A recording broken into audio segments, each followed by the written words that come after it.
Reynolds, and this is project number 2 for United States History with Dr. Sunny Davis.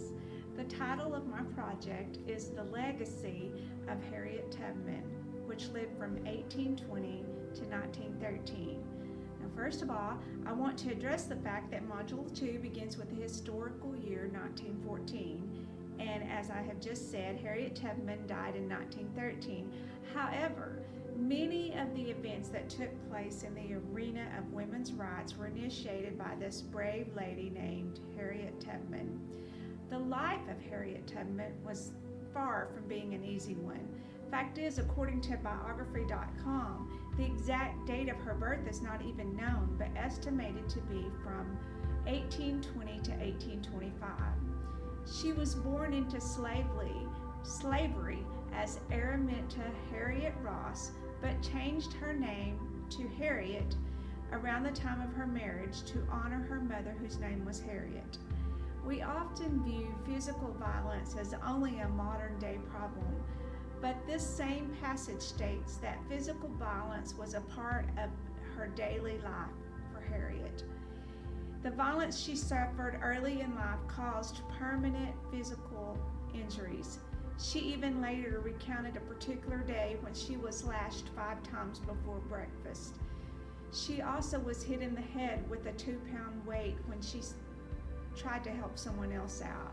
She carried these scars for the rest of her life. However, those hard times built a fire inside of Tubman, enabling her to become a warrior for slaves as well as women.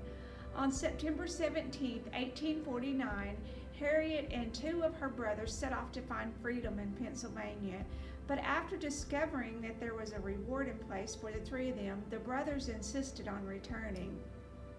So Harriet went back, only to make sure that her brothers made it safely back, and then she set off again.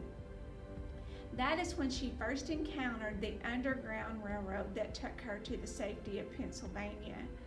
Now, once she was free, she said she never felt so great. She said the sun was brighter and golder, and everything in life looked wonderful. But Harriet realized she was not just free to be free, but to help others to become free.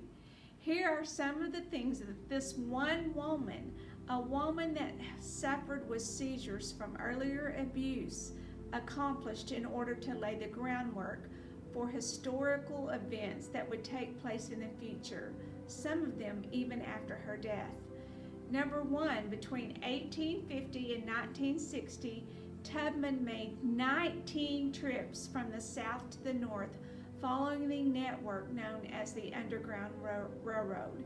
She became a conductor for the railroad and guided more than 300 people, including her parents and several siblings, from slavery to freedom, earning the nickname Moses for her leadership. Number 2, she was a leading abolitionist leading up to the American Civil War. Number 3, Tubman helped the Union Army in the Civil War by working as a cook, as a nurse, and also as a spy. Number 4, according to biography.com, Tubman was the first woman to lead an armed expedition during the Civil War. She guided the Combahee River Raid, which liberated more than 700 slaves in South Carolina. Number 5, according to history.com, though just over 5 feet tall, she was a force to be reckoned with. Number 6, she toured parts of the Northeast speaking on behalf of the women's suffrage movement and worked with noted suffrage leader Susan B. Anthony, as well as Elizabeth Cady Stanton. Tubman struggled financially all of her life. She spent what little money she had making trips to Washington, D.C. to give speeches as a women's rights advocate. She also helped others in need during this time that didn't have any money at all. All of these accomplishments by what society labeled a scarred black woman.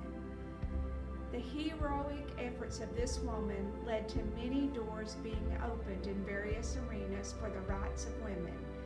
The 19th Amendment, which was also known as women's suffrage rights, which was first introduced to Congress in 1878 while Tubman was still alive. She fought hard for this amendment that would legally guarantee women the right to vote. However, Harriet Tubman died in 1913 before the 19th Amendment passed in 1920. I could not just do my project on women's rights because historical events of this proportion do not just happen. Although she did not live to see the day, it was historic voices and acts like those of Harriet Tubman that laid the foundation and paved the way for these historical events and many more like them to take place.